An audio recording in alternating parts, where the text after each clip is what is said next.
Eu saúdo a todos com a paz do Senhor, graças a Deus por mais essa rica oportunidade, que Deus nos concede de poder gravar esse vídeo e mostrar para aqueles que têm interesse, ver o que é que a Bíblia realmente ensina acerca de determinados assuntos. Aqui a gente vai falar sobre a pessoa bendita do Espírito Santo, certo? Atendendo aí a solicitação de um amigo que ele é testemunho de Jeová, e ele pediu um vídeo em que eu pudesse mostrar que o Espírito Santo de fato é uma pessoa.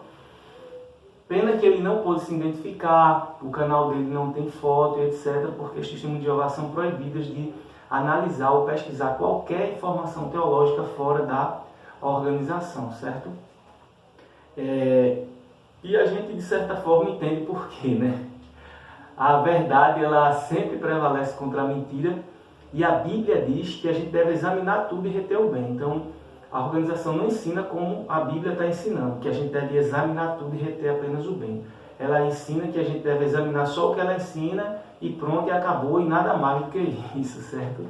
Satanás, queridos, ele procura, certo, sustentar a pessoa na mentira, no engano, através da cegueira, certo? Não deixa a pessoa enxergar mais nada que está em sua volta, fonte alguma, a não ser aquilo que já está registrado na sua mente, certo? E algumas religiões, algumas seitas, infelizmente, também proíbem os seus associados de enxergarem qualquer coisa além daquilo que é ensinado dentro das muralhas ali daquela organização, certo? Mas, entrando aqui na questão do vídeo de hoje, que trata sobre a personalidade do Espírito Santo, eu gostaria de refutar algumas ideias que constam ou estão nesse livro aqui, certo? Raciocínio à base das Escrituras. E vamos lá ver o que é que esse livro diz aqui, tentando provar ou mostrar que o Espírito Santo ele não é uma pessoa, certo? Diz assim esse livro: alguns textos individuais que mencionam o Espírito Santo talvez pareçam indicar uma personalidade. Por exemplo, fala-se do Espírito Santo como ajudador, consolador, auxiliador, que ensina, que dá testemunho, que fala e ouve e etc, certo?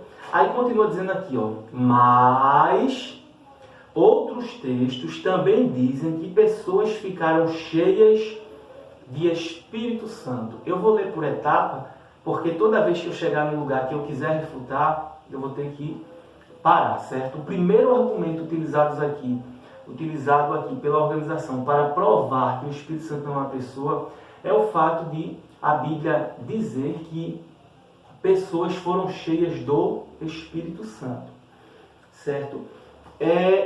Aqui a gente já encontra um grave erro teológico, o de não saber diferenciar uma pessoa espiritual de uma pessoa física, certo? Uma pessoa espiritual, ela não está limitada às leis da física, em que dois corpos não podem estar em um mesmo lugar ou ocupando o mesmo espaço, certo? O primeiro detalhe é esse aqui, ok? O segundo detalhe que eu quero destacar aqui, eu poderia explanar muito mais cada um dos argumentos utilizados aqui pela organização, mas o vídeo vai ficar muito longo. Então eu vou me deter somente a pequenos detalhes, mas detalhes o suficiente para provar que o que eles falam aqui é uma ilusão, certo? É um raciocínio que só entra em dois grupos, na mente de dois grupos de pessoas. A primeira, pessoas leigas que não conhecem nada da Bíblia, e segundo, o grupo das testemunhas de Jeová, que independente do que o corpo governante disser a elas têm por verdade e acabou e encerrou o assunto. Certo? Olha, a organização ela prega e ensina que Satanás, o diabo, é uma pessoa real, certo? É uma pessoa real. E isso gera uma dor de cabeça, tem gerado uma dor de cabeça muito grande para a organização pelo seguinte, porque até na tradução do Novo Mundo das Escrituras Sagradas, ou seja, a Bíblia das Testemunhas de Jeová, em Lucas capítulo 22 e versículo 3, diz que Satanás entrou em Judas. Agora é eu que pergunto, como é que uma pessoa pode entrar dentro da outra?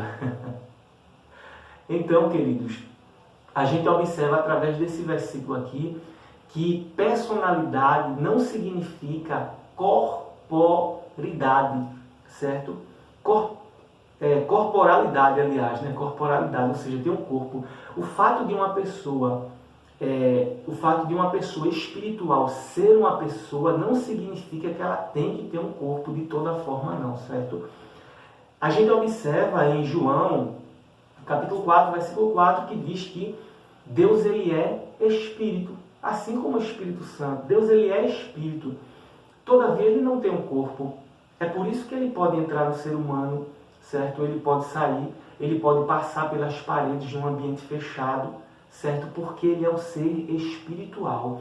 Então, por ser um ser espiritual, ele não está limitado às regras da física, acerca da qual a organização se prevalece aqui para argumentar sobre questões espirituais. Porque esse argumento de que um corpo não pode entrar dentro do outro é lei da física. Então veja a que nível a organização se rebaixa para tentar negar aquilo que a Bíblia ensina, certo? Mas vamos dar continuidade aqui ao assunto, certo? E ao que o livro fala. Vamos lá. Mas outros textos dizem que pessoas ficaram cheias de Espírito Santo, que algumas delas foram batizadas ou ungidas com esse Espírito. Querido, outro argumento aqui extremamente pobre.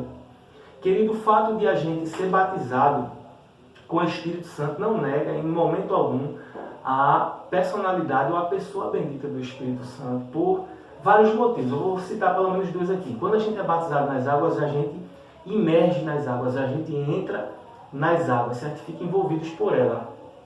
Quando a gente é batizado com o Espírito Santo, a gente é revestido dele, certo? Um outro detalhe é o seguinte, é que a Bíblia diz no livro de 1 Coríntios, capítulo 10, versículo 2, que o povo de Israel foram batizados em Moisés. Aí, se a organização quiser utilizar-se desse argumento do batismo com o Espírito Santo para negar a personalidade dele, a gente vai ter que dizer também, eu acho que o testemunho de Jeová, né? Vai ter que dizer, porque eu não prego que o Espírito Santo ele não seja uma pessoa com esse argumento. A testemunho de Jeová vai ter que dizer também que Moisés, que a Bíblia apresenta, não foi uma pessoa, foi uma força ativa, porque o povo foi batizado em Moisés, segundo 1 Coríntios capítulo 10, versículo 2. Então, observe a que nível ou como são pobres os argumentos da organização.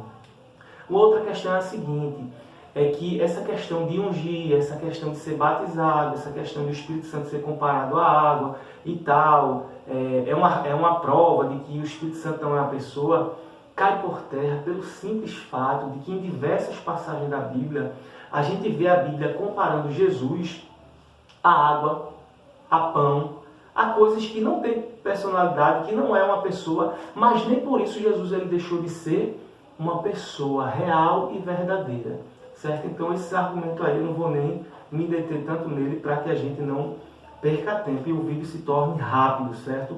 Um terceiro argumento aqui que eles utilizam é o seguinte, as Escrituras Sagradas, esse argumento, olha, toda testemunha de Jeová tem decorado esse argumento aqui. Mesmo que seja estudante, mas ele ter esse argumento em mente para tentar negar, infelizmente, a personalidade do Espírito Santo. Veja o que é que diz aqui nesse livrinho aqui.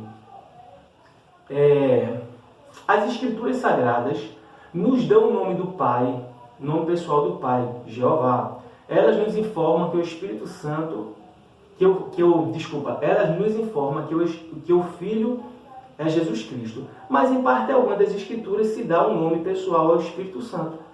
Então eles dizem que o fato de o Pai ter um nome, o Filho ter um nome e o Espírito Santo não ter um nome é porque ele não é uma pessoa. Querido, eu vou fazer perguntas rápidas aqui, simples, para que a gente já pule esse argumento, porque esse aqui é o pior de todos. Eu pergunto a você que é testemunho de Jeová. Antes de se ter esse nome, Jeová ele não era uma pessoa. Adão chamava Jeová por qual nome? Se o nome através do qual a Igreja Católica se baseou para criar esse nome Jeová no século XVI, só surgiu no livro de Êxodo, certo? Querido, Jeová, mesmo quando a Bíblia não cita esse nome no início de todas as coisas, mesmo sem ninguém conhecer o nome dele. Você observa que Moisés foi chamado por Deus, certo? Antes de Moisés ser chamado por Deus, Deus já tinha se revelado tremendamente através de José, Jacó, o pai da fé, Abraão, Isaac. Já houve ali toda uma revelação, uma intimidade, um relacionamento de Deus com a humanidade.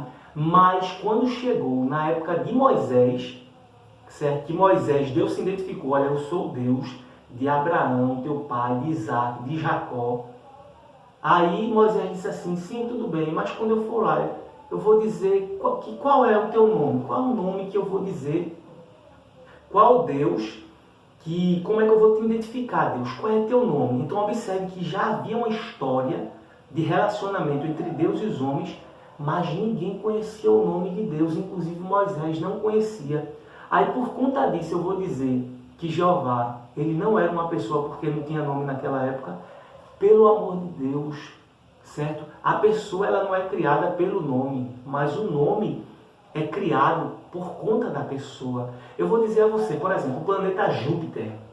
Eu vou dizer que o planeta Júpiter nunca existiu, certo? Só passou a existir quando alguém deu esse nome a ele. Não, o planeta Júpiter sempre existiu, muito antes de haver esse nome Júpiter, certo? Isso aí foi apenas uma forma de identificação.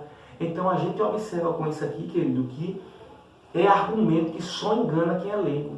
Jesus Cristo, antes de Jesus vir à Terra, qual era o nome pelo qual ele era chamado? Antes de um anjo chegar para Maria e dizer assim, olha Maria, o pai biológico desse menino não vai ser José não, vai ser o próprio Deus. Por isso, essa criança, esse homem aí que vai nascer, ele vai ser chamado Filho de Deus. Jesus Cristo de Nazaré, o fato de Jesus ser batizado com esse nome, quando ele veio à Terra, significa que antes dele vir à Terra, ele não era uma pessoa, não era. Me ajude, certo? Então a gente, com esse simples argumento aí, já descarta completamente esse argumento pobre apresentado pela organização, certo? Deixa eu ver se existe aqui, ou tem aqui mais algum argumento. Pronto, um outro argumento aqui. Atos, isso aqui é o que está escrito no livro, certo? Atos capítulo 7, tudo isso aqui que eu estou lendo está na página 399 desse livro. Atos capítulo 7, versículos 55 e 56, relata que Estevão recebeu uma visão do céu, onde viu Jesus em pé à direita de Deus, mas não diz ter visto o Espírito Santo. Querido, pelo amor de Deus, basta ler a própria indicação da organização. Você vai ver que no versículo 55 do capítulo 7 de Atos, diz que o Espírito Santo estava com Estevão. O Espírito Santo, a Bíblia diz que Estevão estava cheio do Espírito Santo, ou seja, o Espírito Santo estava com ele estava visualizando o Pai, visualizando o Filho. Como é que eu vou dizer que o Espírito Santo não estava presente? Ou não é uma pessoa com um argumento desse? Se o próprio contexto mostra que o Espírito Santo se fazia presente ali naquela revelação que Estevão estava tendo. Então, me ajude, pelo amor de Deus, né? Existe um último argumento aqui.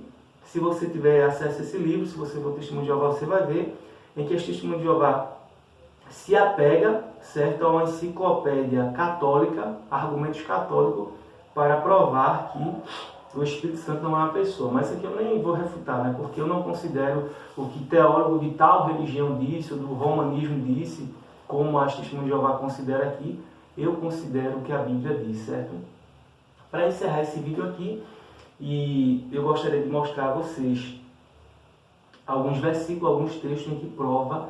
Eu mostrei aqui a forma de refutar, ou a refutação para esses argumentos aqui, que a pessoa aqui, mesmo que leia pouquíssimo a Bíblia, consegue identificar os erros aqui. Mas eu vou trazer agora alguns textos que mostram que o Espírito Santo, de fato, é uma pessoa, e isso é questionável, certo? Deixa eu pegar minha Bíblia aqui. Pronto, vamos lá. Outra prova da personalidade do Espírito Santo é que ele reage a certos atos praticados pelos homens. Vejam, eu vou ler aqui, não vou dar referência bíblica, mas se você quiser pode me pedir nos comentários aí, que eu passo para você tudo aquilo que eu estou falando, porque tudo que eu falo é baseado no que está escrito, certo? Pedro obedeceu ao Espírito Santo, Ananias mentiu ao Espírito Santo, Estevão disse que os judeus sempre resistiam ao Espírito Santo. O apóstolo Paulo nos recomenda não entristecer o Espírito Santo. Os fariseus blasfemaram contra o Espírito Santo. Os cristãos são batizados em seu nome. Calma que eu vou deixar um texto aqui. Existem vários, eu posso mostrar a você posteriormente, mas eu vou mostrar um de forma exclusiva e única que é show de bola para mostrar a um amigo seu que é testemunho de Jeová, ou para você mesmo que é testemunho de Jeová, de que o Espírito Santo de fato é uma pessoa, certo? Alguns atributos pessoais do Espírito Santo. O Espírito Santo ele ensina, ele fala, ele guia, ele chama, ele regenera, ele convence, ele testifica, ele escolhe obreiros, ele julga. Eu quero saber como é que uma força ativa tem capacidade de fazer julgamento. Ele advoga também. Eu quero saber também como é que se advoga. A força ativa ela consegue advogar, se ela não tem personalidade para isso. Ele envia missionários, ele convida, ele intercede. Detalhe, a Bíblia diz que ele intercede gemendo, com gemidos inexprimíveis. Como é que uma força ativa ela consegue gemer, certo? E interceder. Por exemplo, eu estou precisando de uma ajuda financeira, certo? E falo com um amigo meu, para meu colega falar com alguém intercedendo por mim, para aquele alguém poder me ajudar. Como é que ele vai entrar no meu assunto, tratar das minhas necessidades para aquela pessoa, sendo uma força ativa? Me ajude, né? Mas vamos adiante. O Espírito Santo impede, o Espírito Santo se entristece e o Espírito Santo contende também, certo? Agora, uma questão aqui que ela é essencial para se provar que o Espírito Santo ele é uma pessoa. Alguns atributos da divindade, certo, revelados na Bíblia e que o Espírito Santo tem. O Espírito Santo ele é onipotente, onipresente, onisciente, é eterno, é criador, gerou Jesus Cristo, é a verdade, é o Senhor da igreja, é chamado de Javé. O Espírito Santo é aquele que dá a vida eterna. O Espírito Santo é o guia do seu povo. O Espírito Santo é o santificador dos fiéis. O Espírito Santo é aquele que habita nos fiéis. O Espírito Santo é santo. O Espírito Santo é fonte de poder e milagres. O Espírito Santo é o autor do novo nascimento. O Espírito Santo é o autor da vida. O Espírito Santo é o distribuidor dos dons espirituais. O Espírito Santo é o conhecedor do coração do homem. O Espírito Santo é conhecedor do futuro. O Espírito Santo é salvador. O Espírito Santo é sábio. Como é que eu vou dizer que uma pessoa que tem todos os atributos divinos não é uma pessoa, é uma força ativa? Como é que eu vou dizer que uma pessoa que tem todas as características e sentimentos de uma pessoa é uma força ativa? Me ajude, né? As testemunhas de Jeová costumam argumentar o seguinte: eles costumam argumentar que o Espírito Santo ele é tido na Bíblia como uma pessoa, ou apresenta-se a personalidade do Espírito Santo, assim como se personifica, né, a sabedoria na Bíblia. Por exemplo, a sabedoria do livro de Provérbios ela é personificada. E eu acho interessante o seguinte, né, que a organização, quando chega nesse tema das testemunhas de Jeová, dizem que a sabedoria do livro de Provérbios não é uma pessoa, certo? Não é uma pessoa. Mas quando chega no capítulo 8, que é aplicar aquela mesma sabedoria à pessoa de Jesus na Tora para tentar ali sustentar suas heresias. Mas vamos a um texto que mostra a grande diferença da sabedoria de Provérbios, que é personificada com o Espírito Santo de Deus, que é uma pessoa. Atos capítulo de número 10. Atos capítulo de número 10, versículo 19 e o versículo 20.